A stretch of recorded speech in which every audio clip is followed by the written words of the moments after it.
नमस्कार मंडळी. आज आपण सार्थ श्रीमद दासबोध दशक 8 त्यातील समास 8 वाचन करणार आहोत, ज्याचं की शीर्षक आहे आत्मदर्शन. चला तर मग संकीर्तनाने सुरुवात करूया.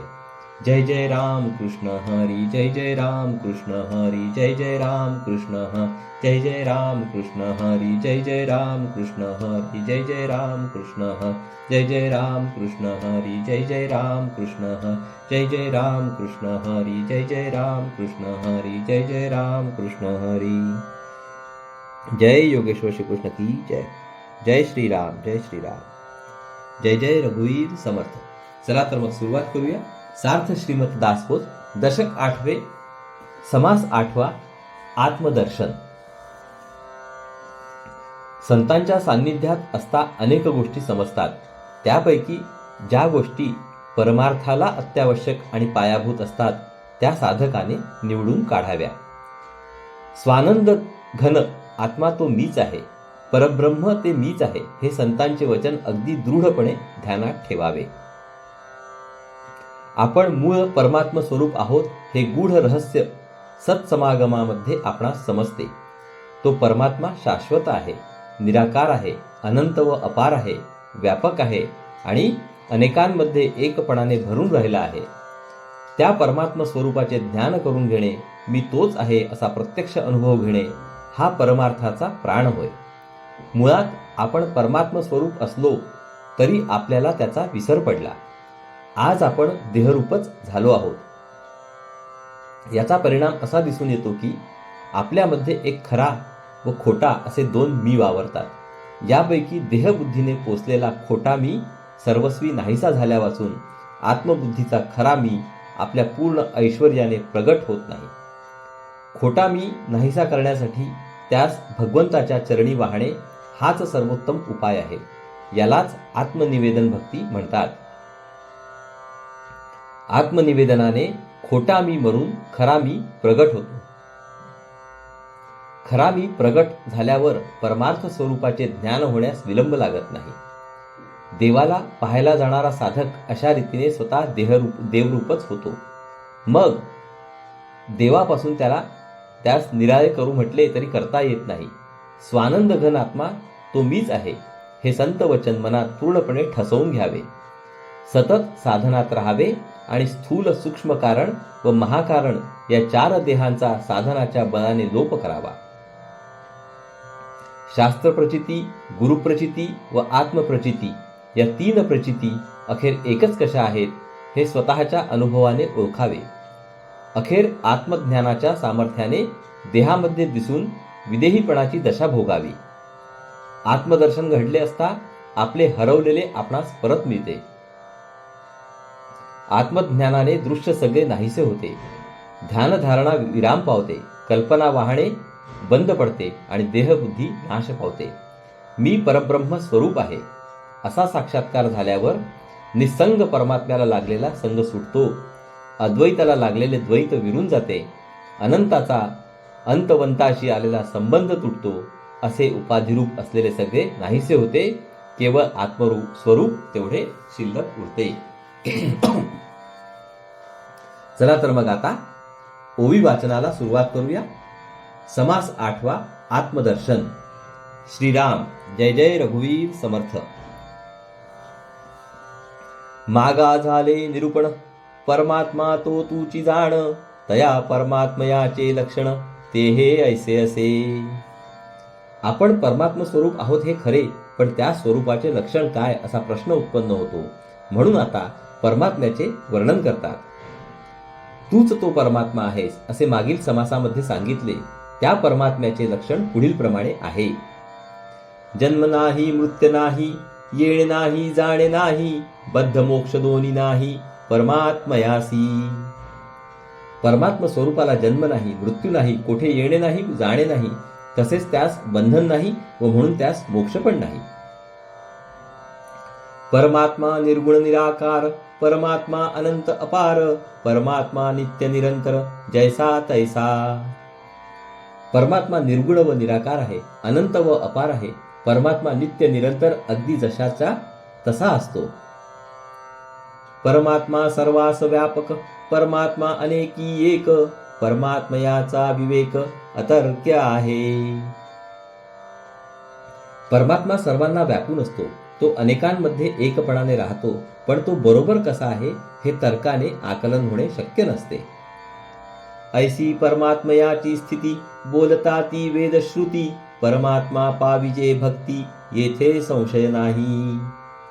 परमात्मा तर्काने आकलन होऊ शकत नाही असे वेद व श्रुती सांगतात, परंतु परमात्मा भक्तीने प्राप्त होतो यातही संशय नाही. भक्तीने परमात्मा स्वरूपाचा साक्षात्कार होतो. त्यातले त्यात 9 भक्तींपैकी आत्मनिवेदन भक्तीने हमखास आत्मज्ञान प्राप्त होते. परमात्म्यास शरण जाऊन त्याच्याशी अनन्य होणे हे आत्मनिवेदनाचे मर्म आहे. भक्त देवाशी अनन्य झाला की तो देवस्वरूपच बनतो. तये भक्तीचे लक्षण, भक्ती नवविधा भजन, नवविधा भजने पावन, बहु भक्त झाले. ज्या भक्तीने साधक भगवंताशी एकरूप होतो ती 9 प्रकारची आहे. नवविधा भक्तीच्या मार्गाने जाऊन पुष्कळ भक्त पावन झाले. तया नवविधामध्ये सार, आत्मनिवेदन थोर, तयेचा करावा विचार, स्वानुभवे स्वये. 9 प्रकारच्या भक्तींमध्ये आत्मनिवेदन भक्ती अत्यंत श्रेष्ठ आहे. तिच्यामध्ये सर्व भक्तींचे रहस्य साठवलेले आहे. आत्मनिवेदन स्वतः अनुभव घेण्याचा विषय आहे, म्हणून स्वतः अनुभव घेऊनच त्याचा विचार करावा. आपुलिया स्वानुभवे, आपणास निवेदावे, आत्मनिवेदन जाणावे, ऐसे असे. आपण स्वतःला देवाला अर्पण करावे. हा जो आपला मी देवास अर्पण करण्याचा अनुभव त्याला आत्मनिवेदन म्हणतात. आत्मनिवेदन म्हणजे देवाच्या चरणी आत्मसमर्पण होय. महत्पूजेचा अंती, देवास मस्तक वाहाती, तैसी आहे निकट भक्ती आत्मनिवेदनाची. काही लोक देवाची महापूजा करतात. महापूजा आटोपल्यावर पूजा करणारा आपले शिर देवाला वाहून टाकतो. आत्मनिवेदनाची भक्ती अशी देवाच्या अत्यंत निकट असलेली भक्ती आहे. आपणास निवेदिती, ऐसे भक्त थोडे असती, तयास परमात्मा मुक्ती तत्काळ देतो. देवाच्या चरणी आपले स्वतःचे संपूर्ण समर्पण करणारे भक्त फार थोडे आढळतात. अशा भक्तांना परमात्मा ताबडतोब मुक्ती देतो. आत्मनिवेदन किंवा संपूर्ण समर्पण म्हणजे काय? आपणास कैसे निवेदावे, कोठे जाऊन पडावे, किंवा मस्तक तोडावे देवा पुढे. देवाच्या चरणी स्वतःचे समर्पण करावे हे ठीक आहे, पण आपण स्वतःला समर्पण कसे करावे, कोठे जाऊन पडावे किंवा देवापुढे आपले शिर का तोडून टाकावे हे कळत नाही. ऐसे ऐकून बोलणे, वक्तावदे सर्वज्ञपणे, श्रोता सावधान होणे एकाग्र चित्ते. श्रोत्याचे असे बोलणे ऐकून सर्वज्ञ वक्ता आता उत्तर देतो. ते ऐकण्यासाठी श्रोत्यांनी मन एकाग्र करावे. आत्मनिवेदनाचे लक्षण, आधी पहावे मी कोण, मग परमात्मा निर्गुण तो ओळखावा. प्रथम मी कोण आहे याचा शोध घेणे हे आत्मनिवेदनाचे लक्षण आहे. मी कोण आहे याचा शोध लागल्यानंतर निर्गुण परमात्मा कसा आहे ते जाणावे. देवा भक्ताचे शोधन करिता होते आत्मनिवेदन, देव आहे पुरातन भक्त पाहे. देव कसा आहे, भक्त कसा आहे, देव आणि भक्त यांचा संबंध कसा आहे यांचा शोध करीत गेले की आत्मनिवेदन आपोआप घडते. देव शाश्वत आहे, आपण शाश्वत नाही हे भक्त समजतो. देवास ओळखो जाता, तेथे झाली तद्रूपता, देव भक्त विभक्तता मुळीच नाही. देवाची ओळखण करायला गेले असता भक्त देवाशी तद्रूप होतो. मग देव आणि भक्त यांच्यामध्ये वेगळेपण उरत नाही. त्यांच्यामध्ये यत्किंचितही निराळेपण शिल्लक उरत नाही. विभक्त नाही म्हणून भक्त, बद्धन नाही म्हणून मुक्त, अयुक्त नाही बोलणे युक्त शास्त्राधारे. भगवंतापासून विभक्त नाही म्हणून तो भक्त होय, त्यास बंधन नाही म्हणून तो मुक्त होय. मी हे शास्त्राधाराने बोलत आहे म्हणून ते अगदी योग्य आहे, अयोग्य असणे शक्य नाही. देवा भक्तांचे पाहता मूळ, होय भेदाचे निर्मूळ, एक परमात्मा सकळ दृश्या वेगळा. देव आणि भक्त या दोघांचे मूळ स्वरूप पाहायला गेले की दोघांमधील भेदच नाहीसा होतो. या सगळ्या दृश्याहून वेगळा असा परमात्मा तेवढा शिल्लक उरतो. तयासी होता मिळणी उरी नाही तुझेपणी, देवभक्त हे कडसणी निरसो न गेली.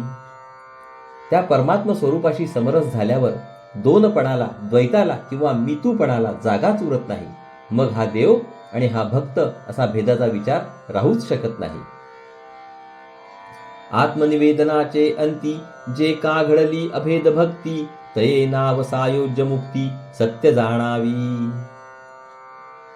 आत्मनिवेदनाने स्वतःचे संपूर्ण आत्मसमर्पण झाले की अभेद भक्तीची अवस्था प्राप्त होते. त्या अवस्थेला सायुज्य मुक्ती म्हणतात. ही गोष्ट अगदी खरी आहे. जो संतास शरण गेला अद्वैत निरूपणे बोधला, मग जरी वेगळा केला तरी होणार नाही. भगवंताशी एकता समरस झाला की भक्त पुन्हा मीपणाने वेगळा राहू शकत नाही. जो संतास किंवा सद्गुरू शरण जातो आणि ज्याच्या अंतःकरणामध्ये अद्वैताचे गुरुवचन ठसते, ज्याच्या बुद्धिरचनेमध्ये मी आत्मस्वरूप आहे असा प्रकाश पडतो, तो स्वरूपमयच होतो. मग त्याला मीपणाने वेगळा करावा म्हटले तरी तो वेगळा होणार नाही. नदी मिळाली सागरी ते निवडावी कोणे परी, लोहो सोने होता माघारी काळी मानये. एखादी नदी सागराला जाऊन मिळाल्यानंतर तिला निवडून वेगळी काढता येत नाही, किंवा परिसाचा स्पर्श होऊन लोखंडाचे सोने झाल्यावर ते कधीच काळे पडत नाही. तैसा भगवंती मिळाला तो नवचे वेगळा केला, देवभक्त आपण झाला विभक्त नव्हे. त्याचप्रमाणे जो भगवंताशी समरस झाला तो काही केल्या मीपणाने वेगळा राहू शकत नाही. भक्त देवच झाल्यावर तो देवाहून विभक्त असूच शकत नाही. देवभक्त दोन्ही एक ज्यासी कळला विवेक, साधुजनी मोक्षदायक तोची जाणावा. देव आणि भक्त हे दोघे दोन नसून एक रूपच आहेत. या विचारामधील खरा अर्थ ज्याला बरोबर समजला अशा साधकाला तो विचार मोक्षापर्यंत नेतो हे ओळखावे. आता असो हे बोलणे देव पाहवा भक्तपणे, तेणे त्यांचे ऐश्वर्य बाणे तत्काळ अंगी. आता हे विवेचन पुरे. आपण भक्त बनावे आणि देवाचे दर्शन घ्यावे. असे दर्शन जो घेतो त्या भक्ताच्या अंगी भगवंताचे ऐश्वर्य बाणते. देहबुद्धी असते तोपर्यंत भक्ती होऊ शकत नाही. त्यासाठी देहातीत होणे अवश्य असते. परब्रह्म देहातीत आहे. त्याच्याशी तद्रूप व्हावयासाठी आपण देहाच्या पलीकडे गेले पाहिजे. देहची होऊन राहिजे तेणे देह दुःख साहिजे, देहातीत होता पाविजे परब्रह्म ते. मी देहच आहे या भावनेने आपण राहिलो तर आपल्याला देहाची दुःखे सोसावी लागतात. देहबुद्धी सोडून आपण जर देहातीत झालो तर आपल्याला परब्रह्माचा लाभ होतो.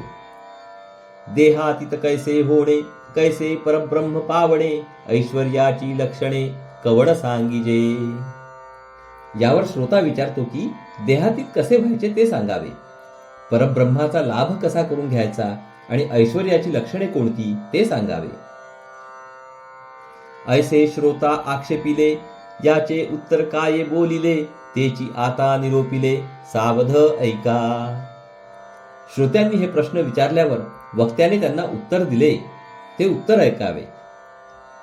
देहातीत वस्तू आहे ते तू परब्रह्म पाहे, देह संग हान साहे तुझ विदेहासी.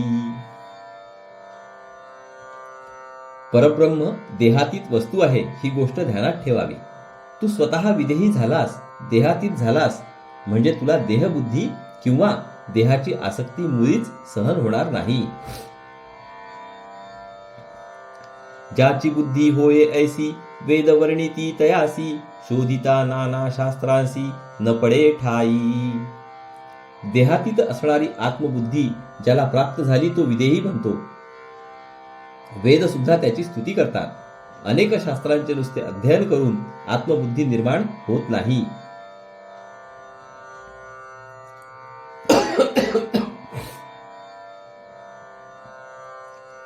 ऐश्वर्य ऐसे तत्वता बाणे देह बुद्धी सोडिता, देहमी ऐसे भाविता अधोगती. मी देह आहे ही भावना सोडली की विदेहीपणाचे ऐश्वर प्राप्त होते. मी देहच आहे ही भावना जोपर्यंत आहे तोपर्यंत अधोगती काही चुकत नाही.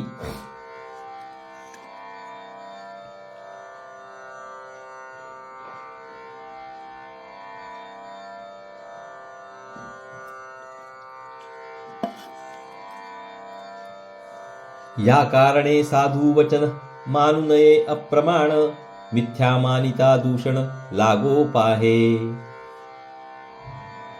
या कारणासाठी सत्पुरुष जे सांगतात त्यांचे ते सांगणे खोटे मानू नये. संतांचे खोटे मानण्याने दोष लागतो. तत्त्वम असी, ते तू आहेस म्हणजे खरा मी स्वानंद धन आत्मा आहे असे संत सांगतात. माया नाहीशी होऊन मग स्वानंदाचा अनुभव घेऊ ही कल्पना वेडेपणाची समजावी. मायेच्या पसाऱ्यामध्ये राहून देहातीत अवस्था विदेहावस्था भोगण्यात खरी मजा आहे. साधू वचन ते कैसे, काय धरावे विश्वासे, एक वेळ स्वामी ऐसे मज निरोपावे. यावर श्रोता विचारतो की संतांचे सांगणे कोणते ते सांगावे. कशावर खरा विश्वास ठेवावा हे एकदा स्वामी आपण मला सांगावे. सोहम आत्मा स्वानंद घन, अजन्मा तो तूची जाण, हेची साधूचे वचन सदृढ धरावे. वक्ता सांगतो की सोहम म्हणजे तो आत्मा मीच आहे. मीच तो स्वानंद घन आत्मा आहे. ज्याला जन्म नाही असा आत्मा तूच आहेस. हे संतांचे सांगणे आपण आपल्या मनात अगदी घट्टपणे धरावे. महावाक्याचे अंतर, तूची ब्रह्म निरंतर, ऐसी या वचनाचा विसर पडोंची नये. तूच शाश्वत ब्रह्म आहेस हाच महावाक्याचा खरा अर्थ आहे. त्या वचनाचा कधीही विसर पडू देऊ नये. देहासी होईल अंत, मग मी पावेन अनंत, ऐसे बोलणे निभ्रांत मानूंची नये. देहाचा अंत झाल्यावर मग मला अनंत ब्रह्म प्राप्त होईल हे बोलणे वेडेपणाचे अज्ञानाचे आहे. ते आपण खरे मानू नये. एक मूर्ख ऐसे म्हणती, माया नासेल कल्पांती, मग आम्हास ब्रह्मप्राप्ती येरवी नाही. काही मूर्ख लोक असे म्हणतात की विश्वाचा प्रलय काल आला म्हणजे माया नाहीशी होईल. ती नाश पावली की आम्हाला ब्रह्मप्राप्ती होईल, एरवी नाही. मायेसी होईल कल्पांत, अथवा देहासी येईल अंत, तेव्हा पावेन निवांत परब्रह्म मी. कल्पांती माया नाश पावेल किंवा देहाचा अंत होईल तेव्हा मग निवांतपणी आपणास ब्रह्मप्राप्ती होईल असे हे वेडे लोक म्हणतात. हे बोलणे अप्रमाण, ऐसे नव्हे समाधान, समाधानाचे लक्षण वेगळेंची असे. या बोलण्याला काही आधार नाही, कारण आत्मज्ञानाने मिळणारे समाधान अशा प्रकारचे नाही. समाधानाचे लक्षण काही निराळेच आहे.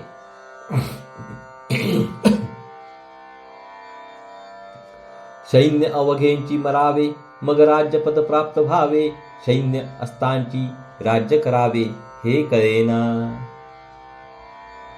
सैन्य सगळेच्या सगळे मरून गेल्यावर मग आपण सिंहासनावर बसावे असा जर एखाद्याने विचार केला तर तो खात्रीने वेडेपणाचाच ठरेल. सगळे सैन्य जिवंत असून राज्य करण्यात खरी शोभा आहे हे त्या वेड्यास कळत नाही. माया असो नीच नाही, देह असताच विदेही, ऐसे समाधान काही ओळखावे. माया असून नसल्यासारखी व्हावी, देह असून विदेह अवस्था असावी, असे जे समाधान आहे त्याचा थोडा अनुभव आपण घ्यावा. राज्यपद हातासी आले, मग परिवारे काय केले, परिवारा देखता राज्य गेले हे तो घडेना. एकदा राज्यपद हातात आल्यावर मग परिवार म्हणजे सैनिक व नोकर चाकर काही करू शकत नाही. परिवार पाहिला म्हणून राज्यपद हातचे गेले असे कधीच घडत नाही. प्राप्त झाली या आत्मज्ञान, तैसे दृश्य देह भान, दृष्टी पडता समाधान जाणार नाही. त्याचप्रमाणे आत्मज्ञान प्राप्त झाल्यावर दृश्याचे व आपल्या देहाचे भान राहत नाही. म्हणून दृश्य दृष्टीस पडले तरी अंतरीचे समाधान भंगत नाही. मार्गी मुनी सर्पाकार, देखता भये आले थोर, कळता तेथीचा विचार मग मारणे काये. एक माणूस रस्त्याने चालला होता. त्याने रस्त्यात पडलेली झाडाची मुळी पाहिली. तो साप आहे अशी कल्पना होऊन तो माणूस फार घाबरला. पण नीट पाहिल्यावर ती मुळी आहे, साप नव्हे असे त्यास निश्चितपणे कळले. त्याचे भय तात्काळ नाहीसे झाले. मग सापाला मारण्याचा प्रश्नच उरला नाही. तैसी माया भयानक विचार पाहता माईक, मग तयेचा धाक कासया धरावा. त्याचप्रमाणे अज्ञान दशेत माया भयंकर वाटते, भय उत्पन्न करते.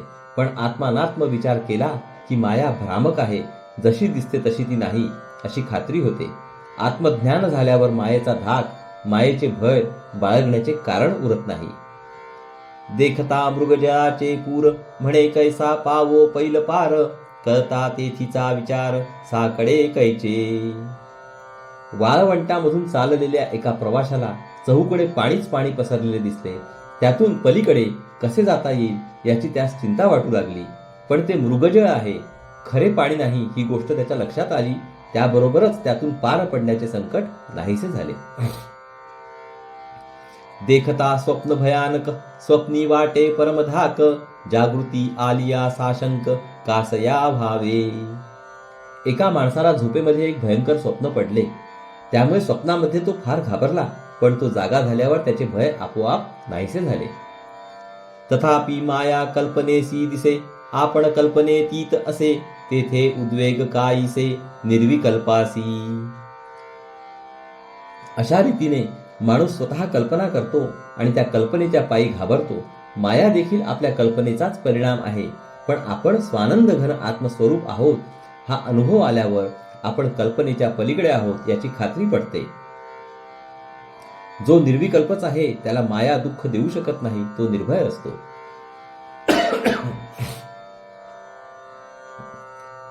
आत्मप्रचितीने स्वस्वरूपाशी तदाकारता होते आणि जिकडे तिकडे स्वरूपच पसरलेले आढळते. अंतिमती तेची गती, ऐसे सर्वत्र बोलती, तुझा अंती तुझी प्राप्ती सहजची झाली. अंतःकाळी मनाची जशी अवस्था असते तशी मेल्यानंतर गती मिळते असे सर्वजण सांगतात. हे जर खरे तर मी स्वानंदघन आत्मा आहे हा दृढ विचार मनात राहून जर देहबुद्धीचा अंत झाला तर स्वस्वरूपाची प्राप्ती आपोआपच होईल यात शंका नाही.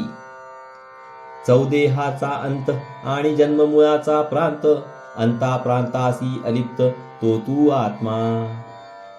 चार देह म्हणजे सारा दृश्य प्रपंच, त्याचा अंत म्हणजे माया. जन्माच्या मुळाचे स्थान म्हणजे अविद्या किंवा वासना. माया आणि अविद्या यापासून अलिप्त असणारा जो आत्मा तो तूच आहेस.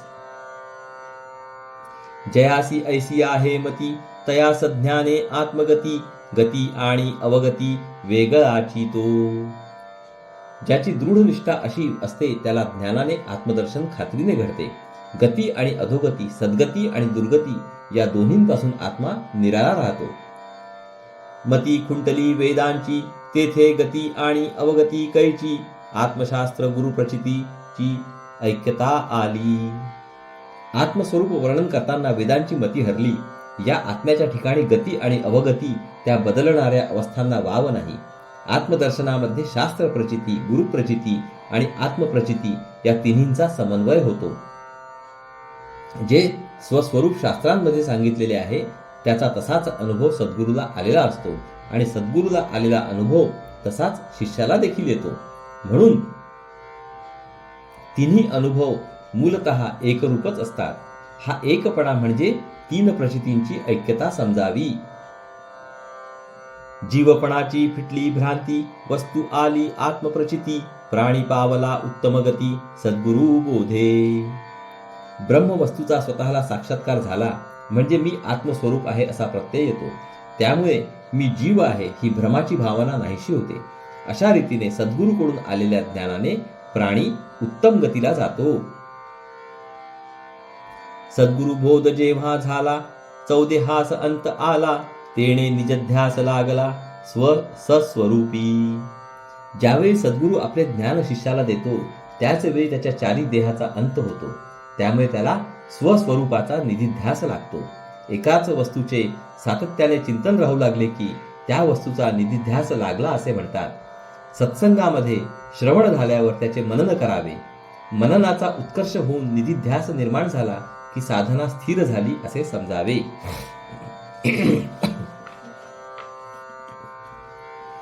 तेणे निजध्यासे प्राणी ध्येयची जाला निर्वाणी सायोज्य मुक्तीचा धनी होऊ न बैसला.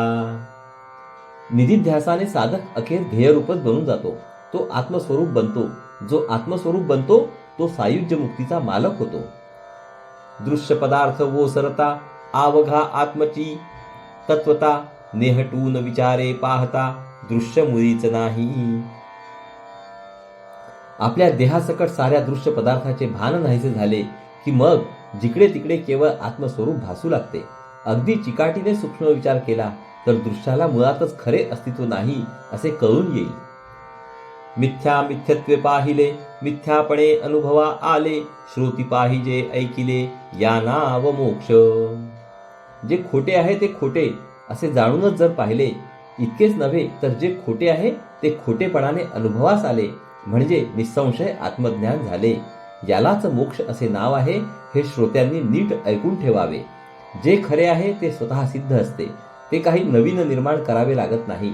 पण जे खोटे असते ते खऱ्यावर झाकण घालते. त्यामुळे खरे किंचित लोपल्यासारखे होते. खोट्याचा खोटेपणा ध्यानात आला की ते आपोआप बाजूला सरते व सत्य सहज प्रकट होते. खोट्याच्या अंमलातून सुटणे हाच मोक्ष होय. सद्गुरु वचन हृदयी धरी तोची मोक्षाचा अधिकारी श्रवण मनन केलेंची करी अत्यादरे. सद्गुरूचे वचन जो आपल्या हृदयामध्ये घट्ट धरून ठेवतो तोच मोक्षाचा अधिकारी होतो. सद्गुरूच्या वचनाचे श्रवण आणि मनन अत्यंत आदराने तो पुन्हा पुन्हा करीत असतो. आता यानंतर आत्मदर्शी पुरुषाची अवस्था काय असते याचे फारच सुरेख वर्णन आहे, ते ऐकावे.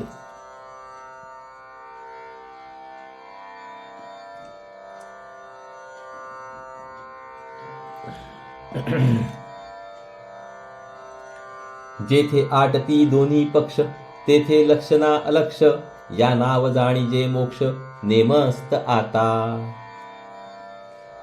ज्या अनुभवामध्ये द्वैतच नाही तेथे पूर्व पक्ष आणि उत्तर पक्ष दोन्ही स्वरूपात विलीन होतात. तेथे लक्ष व अलक्ष दोन्ही शिल्लक उरत नाहीत.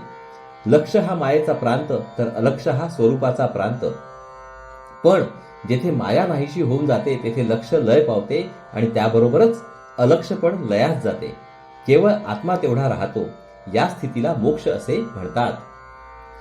जेथे ध्यान धारणा सरे कल्पना निर्विकल्पी मुरे केवळ ज्ञप्ती मात्र उरे सूक्ष्म ब्रह्म. तेथे ध्यान आणि धारणा थांबते. कल्पना निर्विकल्प स्वरूपामध्ये विरून जाते आणि केवळ शुद्ध जाणीवमय अत्यंत सूक्ष्म ब्रह्म स्वरूप तेवढे शिल्लक उरते. मन मनपणाने असते तोपर्यंत ध्यान व धारणा जरूर पडते. पण साधकावस्था संपून स्वरूप साक्षात्कार झाला की मन उन्मन होते. मग धारणा ध्यान कल्पना इत्यादी गोष्टी आपोआप विराम पावतात. भवमृगजळ आटले लटिके बंधन सुटले अजन्म्यास मुक्त केले जन्म दुःखापासूनी. प्रपंचरूपी मृगजळ सुकून जाते. देहबुद्धीने घातलेले व मुळातच खोटे असलेले मीपणाचे बंधन तुटते आणि जो वास्तविक अजन्मा असा आत्मा त्याची जन्म मरणाच्या दुःखातून सुटका होते. निसंगाची संग व्याधी विदेहाची देहबुद्धी विवेके तोडिली उपाधी निप्रपंचाची. अत्यंत अलिप्त असणारा आत्मा आसक्तीच्या रोगाने पिडला होता. तो रोग नाहीसा होतो. जो मूळचा देहाच्या पलीकडेच राहणारा खरा पण त्याला मी देहच आहे ही संकुचित भावना जडली होती. ती भावना नाहीशी होते. ज्याला कसलीही दृश्याची मर्यादा उपाधी नव्हती त्याला दृश्य प्रपंचाची उपाधी जडली होती. ती उपाधी आत्मानात्म विवेकाने तोडून टाकली. अद्वैताचे तोडिले द्वैत एकांतास दिला एकांत अनंतास दिला अंत अनंताचा. जो मूळचा खरा एकच एक होता त्याला अनेकपणाचा मिथ्या भास झाला. तो भास नाहीसा करून अद्वैताला चिकटलेले द्वैत तोडून टाकले. आत्म्याचा हरवलेला स्वाभाविक एकांत त्यास परत मिळवून दिला. जो अनंतच आहे त्याची लोपलेली अनंतपणाची जाणीव परत उजळून दिली. जागृती सचेवविले चेईऱ्यास सावध केले निजबोधास प्रबोधिले आत्मज्ञान. ज्याचे जागेपण झाकले होते ते नीट जागे केले. जागेपणा स्वरूपाची जाणीव करून दिली आणि मी आहे या ज्ञानाला मी आत्माच आहे असे आत्मज्ञानाचे स्वरूप दिले. अमृतास केले अमर, मोक्षास मुक्तीचे घर, संयोगास निरंतर योग केला. अमृत आत्म्याच्या मागे मृत्यूचे लचांड लागले होते, ते सोडून त्याचे अमरत्व त्यास परत दिले. मोक्षाला राहायला जागा नाही असे झाले होते, त्यास मुक्तीचे घर राहावयास मिळवून दिले. जीव आणि परमात्मा यांचा कायमचा संयोग घडावा अशी जोड घालून दिली.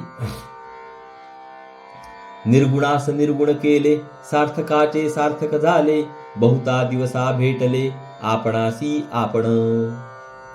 निर्गुण परब्रह्मावर सगुणपणाचा आळा आला होता, तो नाहीसा करून त्याचे मूळ निर्गुणपण प्रस्थापित केले. मानव जन्माच्या सार्थकामध्ये परमोच्च सार्थक साधले आणि फार फार दिवसांनी स्वतःशी गाठ पडली. तुटला द्वैताचा पडदा, अभेदे तोडिले भेदा, भूत पंचकाची बाधा निरसोन गेली. द्वैताचा पडदा आल्याने अद्वैत दृष्टी आड आले होते, तो पडदा फाडून अद्वैत प्रकट केले. अभेदाच्या अनुभवाने भेदाचा मागमूस नाहीसा केला. पंचभूतांच्या बनलेल्या दृश्य विश्वाला मिथ्यापणाने पाहून प्रपंचाचा भ्रम नाहीसा केला. झाले साधनाचे फळ, निश्चयास केले निश्चय, निर्मळाचा गेला मळ, विवेक बळे. जन्मभर केलेल्या साधनाचे फळ पदरात पडले, कारण स्वस्वरूपाचे साक्षात दर्शन झाले. निश्चळ ब्रह्मवस्तूवर साचलेला चंचळ मायेचा कचरा बाजूस सारून मूळचा निश्चळपणा उघड केला.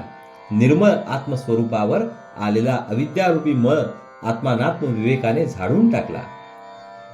होते सन्निध चुकले, ज्याचे त्यास प्राप्त झाले, आपणा देखता फिटले जन्मदुःख. स्वस्वरूप निधान जवळच होते, पण भ्रमामुळे ते सापडत नव्हते. भ्रमनिरास होऊन ते ज्याचे त्यास प्राप्त झाले आणि अशा रीतीने स्वस्वरूपाचे दर्शन झाल्यामुळे जिवंतपणी आपल्या देखत जन्ममरणाचे दुःख नाहीसे झाले. दुष्ट स्वप्ने जाजावला, ब्राह्मण नीच याती पावला, आपणासी आपण सापडला जागेपणे. एका ब्राह्मणास स्वप्न पडले, आपण हीन जातीचे आहोत असे त्याने त्यात पाहिले. तो फार घाबरला, पण जागा होताच आपण ब्राह्मण आहोत हे ध्यानात आले. त्याचप्रमाणे मी देह आहे या भ्रमाने जीव उगाच दुःखे भोगतो. मी आत्मा आहे हे ज्ञान झाल्यावर तो निर्भय होतो. ऐसे जयास झाले ज्ञान, तया पुरुषाचे लक्षण, पुढिले समासी निरूपण बोलिले असे. मी आत्माचा आहे असे ज्ञान ज्या पुरुषास होते त्याचे लक्षण पुढील समासामध्ये सांगितले आहे. इति श्री दासबोधे गुरुशिष्य संवादे आत्मदर्शन नाम समास 8वा. तर श्रोते हो, अशा रीतीने या ठिकाणी आपले समास 8व्याचे वाचन संपूर्ण झाले आहे. हरिओम तत्सत, हरिओम तत्सत, हरिओम तत्सत.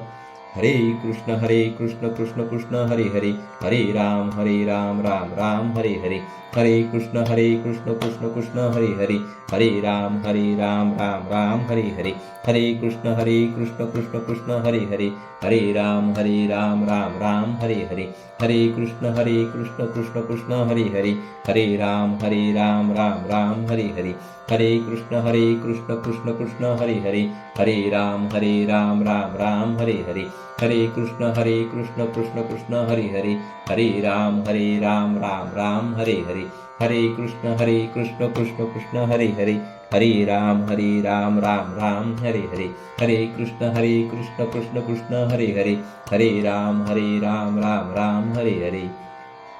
जय योगेश्वर श्री कृष्ण की जय हो. जय श्रीराम जय श्रीराम जय श्रीराम. जय जय रघुवीर समर्थ. चला तर मंडळी, पुढील भागात परत भेटू. नमस्कार. हरिओम हरिओम हरिओम हरिओम.